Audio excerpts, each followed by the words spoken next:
السلام علیکم ورحمۃ اللہ وبرکاتہ۔ ویورز، ہم نے پچھلے ایپیسوڈ میں دیکھا کہ امیر المؤمنین کو رسول اللہ صلی اللہ علیہ وسلم کی زندگی میں بھی چین نہیں ملا، بچپن میں پتھر کھائے۔ حدیث تیر میں ہم نے دیکھا کہ کس طرح سے انہیں دروازے سے لوٹایا گیا اور کتنے زیادہ مرحلے تھے جہاں ان کے ساتھ ناانصافی ہوئی۔ لیکن ایک بات یہ ہے کہ وہ جب ہوا تب رسول اللہ صلی اللہ علیہ وسلم زندہ تھے، تو امام علی کے سر پہ ان کا ایک سایہ تھا۔ لیکن آج کے ایپیسوڈ میں ہم جو بات کرنے والے ہیں وہ اس دردناک دور کے بارے میں ہے جو رسول اللہ صلی اللہ علیہ وسلم کی شہادت کے بعد شروع ہوا، اور کس طرح سے جو حسد کی آگ لوگوں کے دلوں میں سلگ رہی تھی وہ کس طرح سے بھڑک اٹھی۔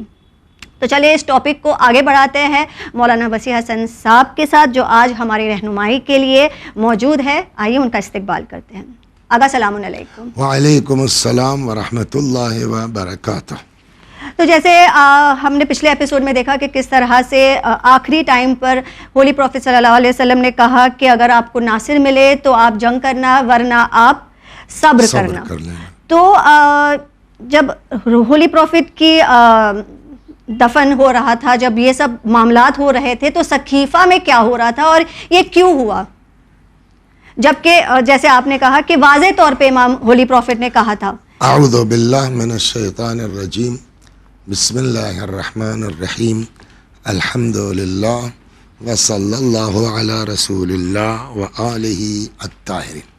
دیکھیے میرے عزیز، سقیفہ میں کیا ہوا اور کس نے کیا کہا، اس بحث میں سمجھتا ہوں جانے سے کوئی فائدہ نہیں ہے۔ اچھا، بٹ میں آپ کے سوال کو ذرا سا کر کے کہ علی علیہ السلام کا اس وقت وفات پیغمبر کے بعد کیا وہ رول رہا، ٹھیک، تو اب جب ادھر جائیے گا تو بس اتنا ذہن میں رکھیے کہ ادھر سقیفہ میں بحث چل رہی ہے۔ ٹھیک، وہ منا امیر و منکم امیر جو ہے وہ بھی میٹر آیا، پھر مہاجر و انصار کا میٹر آیا۔ بہرحال وہ ہم اس میں اندر تفصیل میں نہیں پڑھتے، یہاں آئیے۔ یہاں مین جو ہے وہ مصیبت تو یہاں ہے نا، ٹھیک، رسول اللہ کی وفات ہوئی ہے، بالکل، غسل کی تیاری چل رہی ہے۔ اب یہاں کا سنیے آپ، ٹھیک، جو اصل ہے وہ کیا ہے، امیر المؤمنین سلام اللہ علیہ کی ذات مبارک کیا ہے۔ ورنہ میرا اپنا خیال یہ ہے کہ اگر امیر المؤمنین چاہتے تو سقی واقفہ کچھ نہ ہوتا، اچھا، کچھ نہ ہوتا، وہ چاہ لیتے اگر، لیکن ان کا میٹر دوسرا تھا، اور وہ کیا تھا وہ میں عرض کر رہا ہوں۔ غسل کی تیاری ہے، رسول اللہ کا غسل کس نے دیا؟ امام علی علیہ السلام، مولا نے۔ ساتھ میں تھے عباس، ٹھیک، رسول اللہ کے بھی چچا ہیں اور امام حضرت علی کے بھی چچا ہیں۔ اچانک کیا ہوا؟ دیکھیے عباس جو ہے وہ ایک سیاسی آدمی ہے، اچھا، اور سماج میں ان کی جو ہے وہ ایک حیثیت ہے، سمجھ گیا، تو وہ حالات کو دنیاوی اعتبار سے سمجھتے تھے۔ ٹھیک، اچانک حضرت عباس نے کہا کہ علی ہاتھ بڑھاؤ۔ وہ بالکل آج کے حساب سے گویا سوچا انہوں نے، جو میری سمجھ میں آیا، کیوں بیعت کروں میں تمہاری؟ مولانا نے کہا چچا یہ رسول اللہ کا جنازہ رکھا ہے، بالکل، یہ بیعت کا ٹائم نہیں ہے۔ عباس نے اپنے حساب سے امیر المؤمنین سلام اللہ علیہ کو سمجھانا چاہا کہ علی دیکھو میری بات سنو، میں ہوں بنی ہاشم کا بڑا، ظاہر بات ہے رسول اللہ کے بھی چچا ہیں، حضرت علی کے بھی چچا ہیں، تو ابھی تو ان سے بڑا کوئی دنیاوی اعتبار سے نہیں، میں ہوں بنی ہاشم کا بڑا، میں بیعت کر لوں گا تو بنی ہاشم کا ہر آدمی میرے پیچھے ہے، اچھا، بیعت کرے گا۔ صحیح، میری دوستی ہے ابو سفیان سے، اچھا، ابو سفیان یہ ہے بنی امیہ کا بڑا، میں کہہ دوں گا کہ ابو سفیان بیعت کرنی ہے تو میری دوستی کی بیس پر ابو سفیان ہٹ نہیں سکتا۔ جو میں نے کہا نا اگر علی چاہ لیتے تھے کچھ نہیں ہوتا۔ اب دو ہی مین قبیلے ہیں، یا بنی ہاشم اور بنی امیہ، اگر یہ دونوں مل کے آپ کے ساتھ آ جاتے ہیں تو بھی چھوٹے موٹوں کے اوقات کیا رہ جاتی ہے۔ بالکل، یہ ایک بہت زبردست بات تھی جناب عباس کی، لیکن امیر المومنین کا کردار اور اخلاق کیا ہے؟ چچا کیسی بات کرتے ہیں، رسول اللہ کا جنازہ پڑا ہے، میں سرکار بنانے میں لگ جاؤں؟ یہ وہ چیز ہے امیر المومنین کی. ٹھیک. اور اس کے بعد وہاں ثقیفہ میں کیا ہوا پھر میں کہوں کہ میں اس میں نہیں جانا چاہتا. جو بھی ہوا یہاں برابر میں جو ہے وہ غسل دیا جا رہا ہے. جی. وہاں جو بھی ہوا اچانک گھر کے اندر شور سنائی. میں بھی باہر کچھ اسٹوڈیو کے باہر کچھ شور ہوگا تو اندر آئے گی آواز نا، اگر جو ہے وہ آواز پروف نہیں ہے تو. مولا نے ابن عباس کی طرف دیکھا، یار کیا ہے؟ ابن عباس نے کہا وہی ہے جو ہم کہہ رہے تھے، ہماری بات تو مانی نہیں آپ نے، ہو گیا کام. پھر امیر المومنین نے وہی جواب دیا، چچا مجھ سے نہیں ہو سکتا تھا، میں رسول اللہ کی لاش چھوڑ کے سرکار بنانے کے پیچھے نہیں جا سکتا تھا. تو ٹھیک ہے، جو ہونا تھا ہو گیا. ہو گیا. ٹھیک. مطلب ایک چانس تھا ان کو روکنے کے لیے، کیونکہ لیکن پورا تھا، ایک نہیں پورا تھا. نہ ان سے زیادہ طاقت کسی کے پاس، نہ ان سے زیادہ عقل کسی کے پاس، نہ ان سے زیادہ سپورٹس کسی کے پاس خاندانی اعتبار سے. بالکل. لیکن امیر المومنین وہاں تھے. ٹھیک. مشکل یہ ہوا. اور اسی کی وجہ سے اور ان کا مزاج یہ نہیں تھا زبردستی کا، اس لیے کہ دیکھیے ایک چیز یہ ایک سوال ہوگا کہ حق لینا چاہیے، حق لینا چاہیے، ہوتا ہے نہیں ہوتا. لیکن حضرت علی بھائی سمجھ کے آؤ ہمارے پاس. اچھا. ہاں، دباؤ نہیں، زبردستی نہیں. اگر تم کو یہ پتا ہے کہ واقعی میرا حق ہے تب آئیے آپ، اور آئیے تو یہ بتائیے کہ ابھی تک کہاں تھے. سیدھی بات ہے نا. ورنہ چوتھے مرحلے میں جب خلیفہ سیوم کا قتل ہو گیا تو پبلک دوڑی نا. بالکل. تب تو علی کا حق تھا، علی کو فوراً یس کر دینا چاہیے تھا نا. صحیح. اس میں بھی اتنا زیادہ پبلک نے شور مچایا ہے جی. کہ حتی وطئ الحسنان، یہاں تک کہ میرے بیٹے حسن و حسین پس گئے. اور مولانا کہا جاؤ یار، جہاں ابھی تک تھے ہم کو وزیر رہنے تو ٹھیک ہے، جاؤ اب تک جو وہاں بھی قبول نہیں کر رہے تھے. وجہ کیا ہے؟ وجہ یہی ہے کہ بھیا ہم دباؤ کے قائل نہیں ہیں، ہم پریشر کی بنیاد پہ کوئی کام نہیں کرتے. علی کا حق ہے، آؤ، مگر یہ بتاؤ کہ ابھی تک کہاں تھے. لیکن مولانا صاحب میرا یہاں پہ سوال ایک یہ بھی ہے کہ ہم اکثر سنتے ہیں کہ نہ تو ظلم کرنا چاہیے نہ تو ظلم سہنا چاہیے، دونوں ناقابل برداشت. نہیں دیکھیے، ظلم سہنا اور ظلم برداشت کرنا اور ظلم کرنا، ظلم کرنا تو وہ تو ممکن نہیں ہے، لیکن کبھی کبھی مجبوریاں ہوتی ہیں کہ آپ اگر یہ برداشت نہیں کریں گے تو دین ختم ہو جائے گا. اچھا. میں آپ کو ایک داستان سناتا ہوں. آپ کے بچے ہیں؟ جی. کتنے بچے ہیں؟ ایک بیٹا ہے آپ کا. آپ ماں ہیں؟ بیٹی ہے. بیٹی ہے، چلیے اولاد ہے، بیٹی ہے. بحیثیت ماں کے بتاؤ بیٹا، تم سے اگر تمہارا کوئی بیٹا چھیننا چاہے تم راضی ہوگی دینے کو؟ جی نہیں. ساری کوششیں کرو گے نا. بالکل. لیکن اگر یہ بات ہو جائے کہ یا تو اس کو دے دو نہیں تو مار دے گا، اب کیا کرو گی؟ اس کی جان بچانے کی کوشش کرو، ہے نا. ماں جس کو پیار ہوتا ہے جی، پھر وہ ایک منزل پر آتا ہے کہ میرا بچہ بچا رہے. دو عورتیں، یہ قصہ میں نے کیوں کہا آپ سے، دو عورتیں بڑا مشہور ہے، امیر المومنین سلام اللہ علیہ کے پاس آئیں اور دونوں کا دعویٰ یہ ہے کہ یہ بیٹا میرا ہے. جی. یہ بھی کہہ رہی بیٹا میرا ہے، نیلم بھی کہہ رہی بیٹا میرا ہے، اور محسنہ بھی کہہ رہی بیٹا میرا ہے. امیر المومنین سلام اللہ علیہ پہلے تو سمجھایا کہ بھائی جانے دو، دو ماں نہیں ہو سکتی، یہ تو ممکن ہے کہ تم دونوں کا نہ ہو. بالکل. کوئی تیسری ہو بیچاری کہیں مر گئی ہے کہ زندہ ہے کیا پتا. بالکل. لیکن تم دونوں کا ہو یہ تو امپاسبل. تم دونوں میں سے کسی، تم مان جاؤ. صحیح.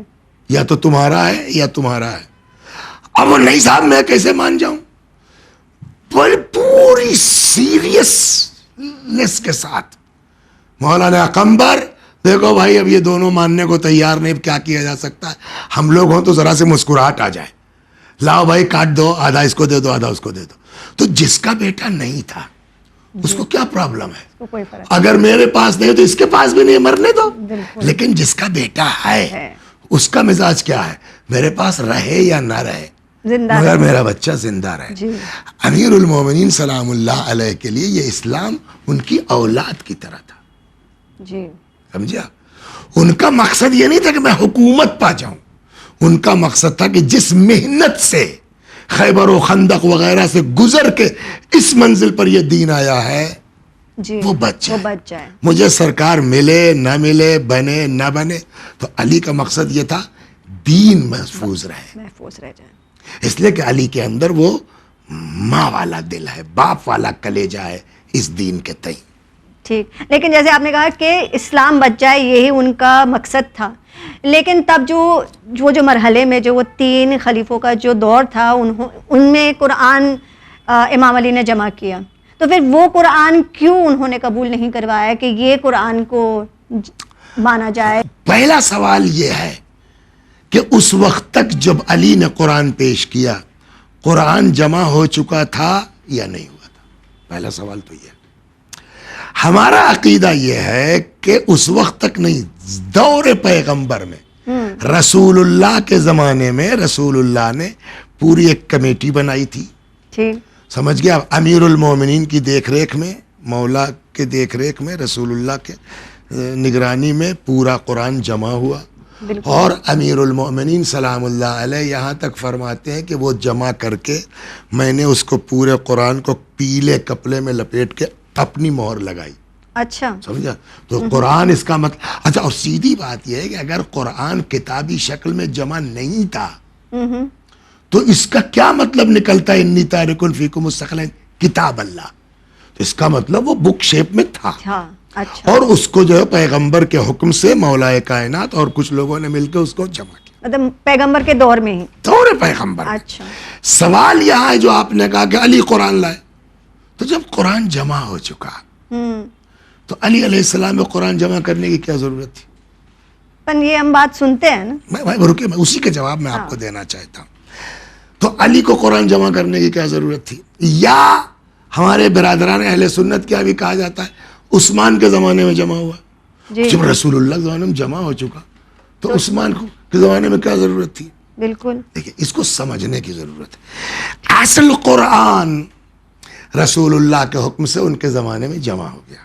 ٹھیک, عثمان کے زمانے میں جو بات کہی جاتی ہے قرآن جمع نہیں, قرآن جمع ہو چکا تھا. ٹھیک, اس وقت یہ تھا کہ زبر زیر نہیں ہوتے تھے. جی, تو اب ظاہر سی بات ہے کہ جو عرب ہے وہ تو پڑھ لے گا, جو بقیہ ہے تو ان کو پرابلم ہوتی تھی, تو عثمان کے زمانے میں وہ زبر زیر لگا ہے نا. تو ویسے ہی امیر المومنین قرآن جمع تھا, لوگوں کے پاس موجود تھا, تب علی کیا جمع کر رہے تھے؟ سوال ہوگا نا. بالکل. جواب اس کا یہ ہے کہ علی نے جو قرآن جمع, وہ جو قرآن تھا وہ خالص قرآن تھا.